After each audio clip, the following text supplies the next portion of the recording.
ուրեմն Երևան քաղաքի ընդհանուր իրավասության քաղաքացիական դատարանը ուներ նստավայր Աչափնյակում Նազարբեկյան թաղամաս մեծ շենքեր։ Հիմա բազմաթիվ երևի 10-ից ավել դատավորներ տեղափոխվել են այլ նստավայր, որը որ գտնվում է հարկադիր կատարման ծառայության այդ շենքի 10-11-րդ հարկերում ու լավը նկուղում չի։ Կարան նկուղում։ Այո, ավելի վատ կարող է լինել, սենց գոնե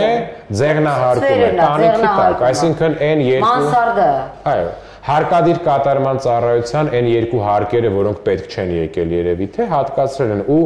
գիտեք, կան ես ինքս երբ որ հաճախում եմ, լավ, ես մի կողմ, ես նեղություն կքաշեմ, ոտքով այդ կբարձրանամ։ Դե դա բանա,